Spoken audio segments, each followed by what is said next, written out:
Hi అండి. ఇదేంటి అనుకుంటున్నారా? ఇది పల్లీలు నువ్వులు కొబ్బరి పొడి. పల్లీలు నువ్వులు కొబ్బరి పొడి ఎందుకు చేశాను అనుకున్నారు? రోజు ప్రతిసారి ఏదైనా టిఫిన్ చేసినప్పుడల్లా పల్లీ చట్నీ చేయాల్సి వస్తుంది.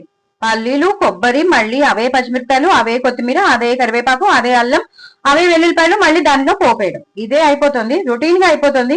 ఎప్పుడు చూసినా అదే అయిపోతుంది. లేదా టమాటో పచ్చడి అయిపోతుంది, లేకపోతే అల్లం పచ్చడి, ఇదో రొటీన్ చట్నీస్ అయిపోతున్నాయి. సో రొటీన్ చట్నీస్ ఉంటే ఉంటాయి, పక్కన అవి ఉండే ఉంటాయి, ఉంటూనే ఉంటాయి కూడా. సో అవి లేకుండా అయితే జరగదు. సో అవి ఉంటూనే పక్కన ఇంకో పొడి, పల్లీలు కొబ్బరి నువ్వులు కలిపిన పొడి. దీని రెసిపీ నేను మీకు షేర్ చేస్తున్నాను. చాలా చాలా చాలా చాలా బాగుంటుంది. చాలా మంచిది, హెల్దీ హెల్దీ పౌడర్ ఇది. ఈ పొడి మాత్రం చాలా హెల్దీ, ఎందుకంటే ఇందులో ఉన్న ఇంగ్రీడియంట్స్ అన్ని అలాంటివే.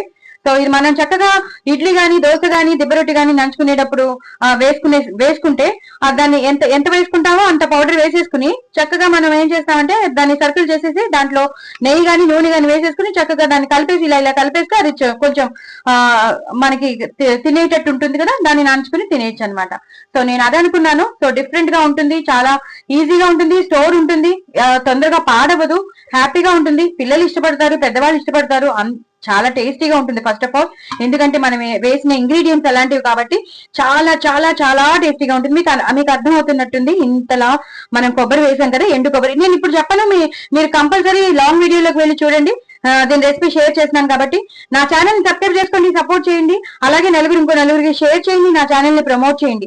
బట్ వెరీ వెరీ టేస్టీ కొబ్బరి నువ్వుల పల్లీల పొడి టిఫిన్స్ కి అయితే అల్టిమేట్ ఉంటుంది. ఇంకా వెనక్కి చూసుకోకర్లేదు.